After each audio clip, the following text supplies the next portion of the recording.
How well can you hear me, Jason? Can you hear me good, Jason? And 757 driver, welcome back. Do you fly 757s now? 757 driver? Okay, good. 5x5. Loud and clear. Good. Good. 757 driver, you're a new one on the show. I appreciate you joining us. Thank you. I'm not allowed to ask what airline, but where are you based out of, if you don't mind me asking?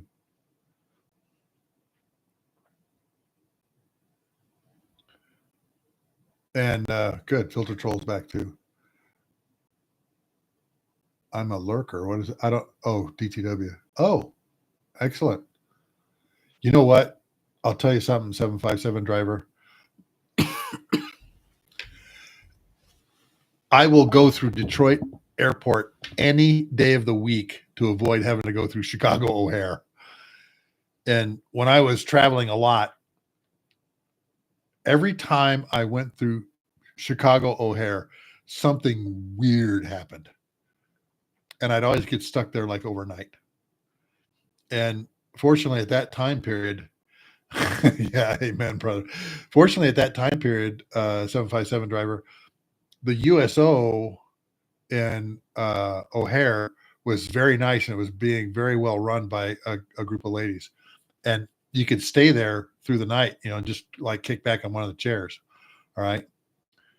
And then I went through DTW. And I went, wow, what a major difference in the way that the airport is laid out and all of the amenities that were in the airport. I mean, holy smokes, man. DTW is so much better. So much better. Okay. And yeah, Chicago's kind of a wreck. 757 driver, are you domestic here in the United States, or do you also go overseas? Do you fly overseas? I'm just curious. Oh yeah, and you know what? I'm going through there in a couple of months, and really looking forward to it. Really looking forward to it. All right. And another question for you: 757s that you fly, are they GE engines or Rolls-Royce engines? Can you answer that for me? Still in the right seat. Okay. Another question for you. Robert Ridley, welcome.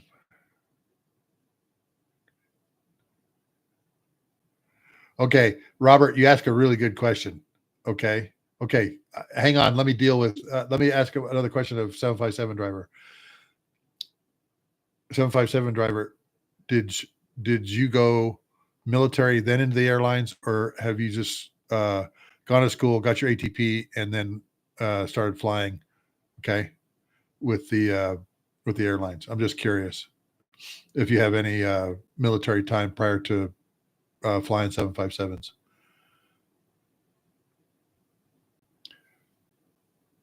And I see by your picture, Marine Corps. So were you Hornet driver? Oh, Cherry Point. Hornet driver, Harrier driver, and Zhang Fu, welcome. I'm just curious what airplane you flew. And C-130s. Okay. On my podcast, 757 driver, I don't know if you've gone to and listened to some of my podcasts. Yeah, God bless the Marines. Absolutely, God bless the Marines. All right, you guys are great. And they always say, when the Marines show up, the war's over. Here's the crazy thing, 757 driver. I've been on a large deck amphib. And oh my gosh, I could not believe this incredible floating ship with all these Marines in it and how they used it. I mean, just incredible stuff. A couple of podcasts ago, I interviewed twice a guy by the name of Byron Sullivan, call sign Shrek. He was a Hornet and F-35 guy, and then went into your operational test and evaluation unit. Okay. And really, really great conversation with him and one of his buddies that joined him one night when they were getting ready to go out and fly.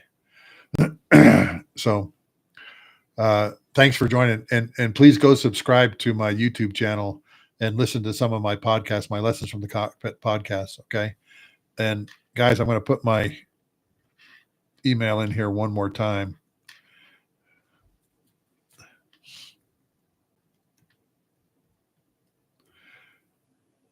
For those of you that want a copy of my book, Tanker Pilot, and again, you know, when we do a Thursday night live, I can sign it for you just like I did for Filter Troll tonight. But this is my book. Yeah, 757 driver. I appreciate that. You know, I don't just sign it. I put a personal note in them. All right. And there are also 32 color pictures in the book, to include this one right here. This one right here, where I don't know if you see in the receptacle right there. That's the nozzle from my boom. This Saudi F-15 literally ripped the nozzle off my boom. Okay. And I'd be willing to bet, 757 driver, when you've been doing your battle hurt thing, I bet you've probably lost a basket or two. Anyway. So those of you that want the book, just email me. It's $27. $7 covers the shipping and mailing. $20 for the book, and all of the money goes to the Airlift Tanker Association Heritage and Scholarship Funds. Okay, I don't make any money off the books. All of the books are for the Airlift Tanker Association. Okay, so I just want to go back real quick and mention one more thing, and then I'm going to call it a night, and then we'll be back up again Thursday. Okay. Yeah. If you're living in Australia, it's going to be about $22. Okay. Just for shipping.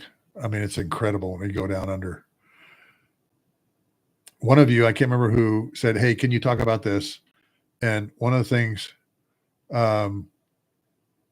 Tommy, I did not. So please email me again, okay? Because we just changed to a new server, Tommy. So email me again. Anyway, the article said, "Hey, we can start putting Joseph, welcome." I appreciate your words there, Joseph. Thank you. They're testing right now tubes that are about as big around as like those Sonobuoy tubes, launching some kind of drones out of them, out of KC135s. Now, the picture that I saw, I kind of looked at the 135 and I'm like, it doesn't look like a 135. You know, they may be doing it at Edwards, and who knows what configuration they have in the airplane there. But the pros of that is you've got another platform that can literally launch, you know, from high altitude, these things. Okay. The cons of this are my KC135 is going really fast. Okay. So when it comes out of the tube, will it survive? There's not a whole lot of room in the airplane to put these tubes right now, in my opinion. You can't put them in the fuselage because you've got three great big huge fuel bladders, the forward body, center wing, and aft body tanks, and then an upper deck tank also that's up above the boom pod. So there's a lot of technological and engineering that's going to have to go into this. Yui, welcome. Good to have you back. There's a lot of technology that's going to have to go into figuring out how you can launch these things. Okay. But I mean, think about this, folks. I saw an article today that said the F-22 is going to be the first Air Force airplane to work with collaborative combat vehicles like the Anduril Fury and the General Atomics, whichever one wins that battle. The General Atomics collaborative combat vehicle. And so think about this, folks. One F-22 and the pilot in it using artificial intelligence with 6 wingmen that are loaded for air to ground, air to air, or intelligence, surveillance, and reconnaissance. That's a huge leap in technology. And you're not putting people in danger. Okay. Wayne. I love that guy, Wayne. Habitual line crosser. Folks, if you're not watching Habitual Line Crosser, you got to go watch his videos. They're incredible, okay? I hope to meet him. I'm going to be in Atlanta in September at the Military Influencers Conference. So any of you that are in Atlanta, let me know. 757 driver, if you're ever coming through Atlanta or whatever, I can't remember the exact dates. I think it's like the 21st to the 24th, the Military Influencers Conference. I hope to meet Habitual Line Crosser there, because that's where, would you intercept me? Would you intercept me? Would you intercept me? That every time I hear his voice or his voices and old Grandpa Buff, when I was a kid, we did that. I just crack up every time I listen to Habitual Line Crosser. Anyway, so when you're obviously launching drones out of a fast moving airplane, there's a lot of things you got to think about. Where in the airplane are you going to put them? How are you going to release them? What missions are they going to do? How big are they going to be? All this stuff that you have to put in the equation, and like I said, I was Vladimir. Welcome, Vladimir. You're also new to the show. Thank you for coming by, and thank you for your comment on my shorts. I got some more I'm going to put in tonight too, by the way. But those are some of the things that you have to think of. I mean, I came from out of the operational test and evaluation community. I was there for only a year, but still, I was amazed at all the things that you have to look at when you're testing stuff. Even a AIM-9X missile, there was all kinds of stuff we had to look at. Just in the missile itself, it's got 2 batteries. And that was another thing. We had a problem with one of the batteries heating up because it was draining too much power during the time of flight. It's crazy. Jerry Mystic, welcome. You're also new. I thought you were gone. Where'd you think I went to? So what happened, folks, is for some reason the internet here at the house became unstable, and it finally, just shut down completely. And that's why I said, hey guys, I'll be back in 5 minutes, and came back up. So Yui, they could be parachutes or drag system. They could be, it could be one of those things where, the wings fold out, the propellers, some propeller starts going around and everything. Who knows? Who knows? 135s are always one of the first airplanes to show up in theater. 757, you know exactly what I'm talking about. You flew the Battle Hercs. They're always one of the first airplanes to show up because you have the logistics tail that are bringing airplanes over. And of course, some of your airplanes obviously can go on the large deck amphibs and stuff like that. But still, everybody kind of knew something was going to happen with the B-2 strike in Iran because they saw all the tankers going east. And again, that's kind of a big footprint issue, so to speak. When you see all these tankers, moving through the Northeast and Nova Scotia and everything, it kind of telegraphs, what's happening. So, and we try and hide all that, and they tried to hide the B-2 missions, 5 airplanes going west and then 7 airplanes going east, tactical deception. I was one of those tactical deception officers in the Air Force. I'd been through not only basic tactical deception school, I'd also gone through advanced tactical deception school. And the advanced portion of the tactical deception school was at the TSSCI level. It was amazing. Oh my gosh. Particularly when they went into the history. Hi, Michelle. Welcome back. Particularly when they went into the history of tactical deception, from the Trojan horse, and that was the symbol of tactical deception in the Air Force, was the Trojan horse. So let me see if there's anything else here. Vladimir, where are you located? I'm just curious.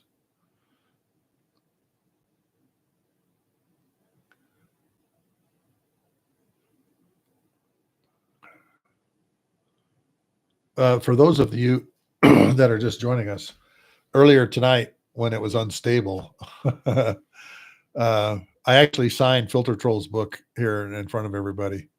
I hope you guys, if you buy one, I'll do the same thing. And my email is in here, sluggo, SLUGGO 357 at gmail.com.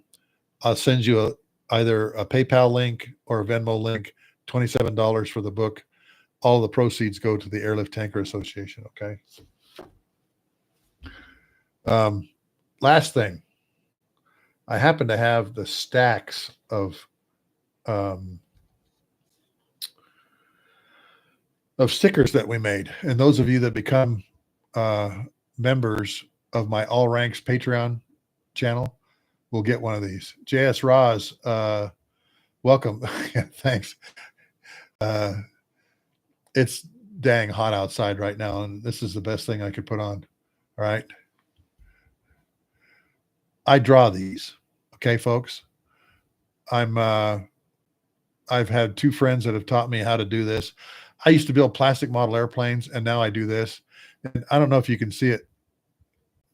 It's this camera can't zoom in on it close enough, but you can see the stenciling on the missiles. And a matter of fact, the Sidewinder AIM-9 mic has the arming T-handle on it. All right. And of course the pilots and everything. That's Baghdad International. That's Baghdad behind the F-14. So all the stickers are from some historical event. And this airplane flew the opening night of Operation Iraqi Freedom, the Shakanan campaign, loaded with 2 GBU-31s, a Phoenix, and a AIM-9. And the reason the Phoenix is because the week before, that crazy Iraqi MiG-25 pilot made a rush at the border at 1,425 knots. He had a 1,425 knot ground speed. Oh my gosh, it scared us all out of our minds. All right. UE still builds models. I got a whole closet full of them back there. This is an F-16 from the 64th Aggressor Squadron. It's all black, like the J-20 Mighty Dragon in the Chinese Air Force, and that's what it mimics. That's what it is supposed to replicate, okay? And again, folks, all of these peel off, all right? And will go on water bottles. I've got one on my computer, as you can see here, okay? Where is it? Right there, all right? And the great thing about these things is they don't come off in the dishwasher. So if you put them on a water bottle or something like that, they stay on. And what happens is every month I send out a new sticker. Okay. Oops. Let me straighten myself out here, not in a 30-degree bank. Did I just make all of you sick? Everybody get out your air sick bags. Anyway, this, man, I spent, I don't know how many hours trying to learn how to do this. Okay. Those of you that build model airplanes know that the yeah, we will wobble. Now that's a term I haven't heard in a long time, Rogers Ranger. Those of you that build model planes know that the Luftwaffe had what they call a RLM 747576 paint scheme on them. And it was just these splotches. All right. And to recreate those splotches on these things, I found extremely difficult. Almost as difficult as trying to draw the main rotor and tail rotors on helicopters. That's still kicking my butt. But guess what? I had a guy that teaches at a university show me how to do it. And it actually turned out pretty good. Look at that. That's Berlin behind the airplane. This is a ME-109 G6 Erla because of the Erla hood from JG52. And again, this is one of these things that I drew and painted in and everything like that. I have found a guy in Ukraine who is a disabled Ukraine Army guy who does profiles of airplanes, and they're about the 80% solution. I mean, they're really good. So I did that one. And here's another one.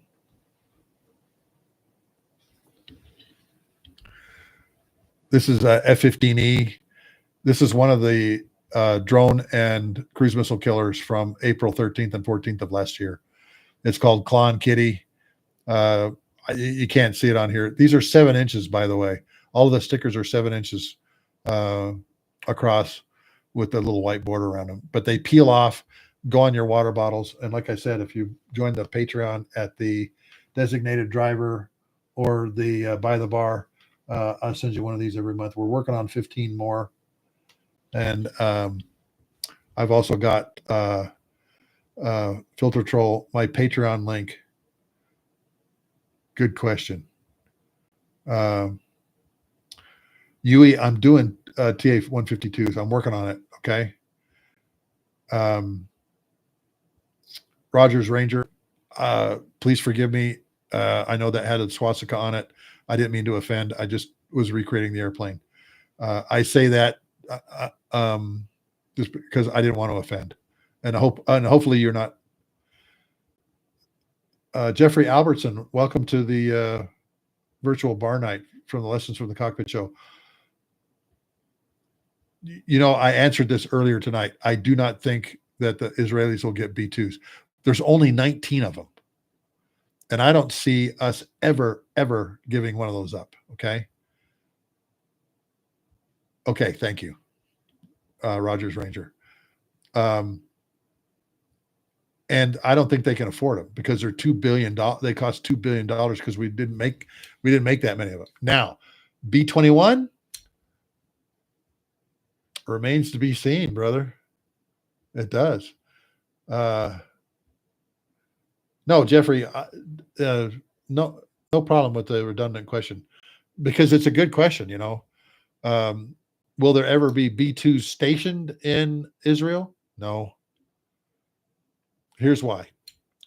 The ground equipment that they require to load the weapons and to work on the airplane are only located in 4 places. Whiteman Air Force Base obviously is one of them. Okay. And I'm not going to mention the other places here. All right. You can go on the internet and find where they're at. But those are the only 4 places you can put B-2s right now because of the ground equipment that's required to load the airplane and work on the airplane, all those kinds of things. I mean, can you imagine what kind of dolly or tractor it took to put 2 30,000-pound bombs in the weapons bay of a frickin' B-2 and do that 7 times or probably 9 times because you always launched 2 air spares. You launched 9 to get 7. You always launched at least 2 air spares, and they were loaded with the same bomb. So you can imagine what the loading equipment looks like when you're trying to put all of that on a B-2 bomber. And you can only have that at a couple of places. And of course, that's what they've got now. Okay. And Jeffrey, I think you're right. You know, the stealth properties, the low observable properties and the mixture of the radar absorbent on the airplane is probably not something that we want out. Okay.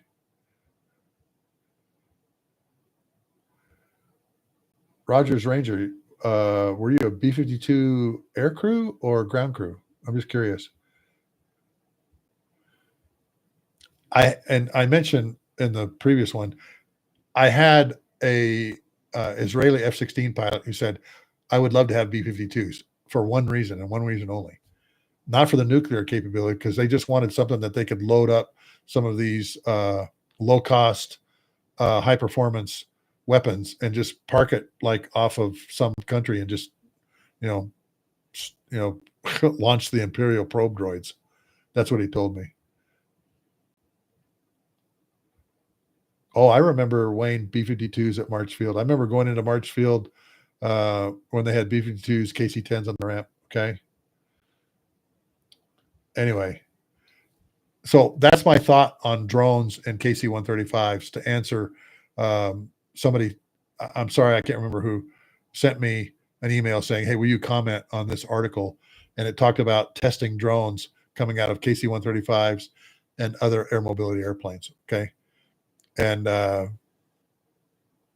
it's one of those wait and see kind of things. Okay. Now, there is one caveat to that too, and that's the palletized weapons that come out of the C-130s, the C-17s. Okay. Something Dragon. Help me out here, guys. You know what I'm talking about? Something Dragon. And there's a lot of video. I put a video up of the MC-130 dropping one near Rapid Dragon. Thank you, Jason. Elder Lavia, welcome. Welcome to the virtual bar night of the Lessons from the Cockpit show. The Rapid Dragon program, okay? And the C-17, I can't remember how many pallets it carries, like 20. Okay, there's 4 to a pallet, all right?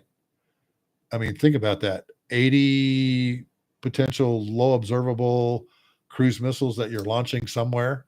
Oh my gosh. They've dropped ICBMs out of the back of C5s and C-17s too.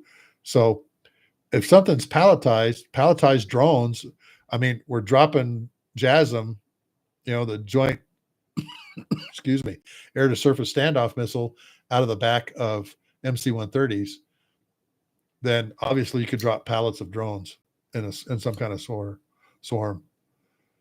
Yeah, JASM. Yeah, Rogers Ranger. Look at where Reagan's initiative has come. Hey, Jeffrey, I will be in Atlanta in September at the Military Influencers Conference. I think it's like the 21st through the 24th. I'll be staying in Marietta. Excuse me, I'll be staying in Dunwoody. My childhood buddy there has his house his mom and dad lived in. So, yeah, I use Flight Radar 24 all the time. I have a son who travels a lot internationally, and so I follow him. Okay, I didn't expect to go quite this long, folks. I got to say something for Thursday night. Thank you all for joining. Please subscribe to my YouTube channel. There's a lot of shorts there. And to let you guys know, Jeffrey, I went to Peachtree High School. Okay. Michelle, Kevin, again, welcome. I'll be back Thursday night, 7:00, like always. My book is Tanker Pilot, Lessons from the Cockpit. My email is in here, sluggo357, 2 Gs, 357 at gmail.com. I'll send you the link for my PayPal or my Venmo. $27 for the book, which covers the shipping. I sign it. All the proceeds go to the Airlift Tanker Association. Okay. Wayne, thank you for that. Love everyone here. Tailwinds and clear skies to all of you. all of you. I appreciate you guys coming in and letting me talk. Okay. I appreciate, once again, all the questions. And if you need to send me other questions, please do. My email, like I said, is in here. And buy the book, become a member of my Patreon. It's called the All Ranks Club. So if you go to Patreon and look for All Ranks Club, it'll come right up. Okay. Jason is now a member of the All Ranks Club. And again, I send some of these stickers out to those who join. We have Q&A like this, private Q&As. Jason and I actually had a one-on-one tonight, which was a lot of fun, Jason, wasn't it? And that's it. All right, folks. Thanks. Sluggo signing out here from Salt Lake City, Utah. Have a great night. Enjoy tomorrow. And we'll be back Thursday night, 7 o'clock.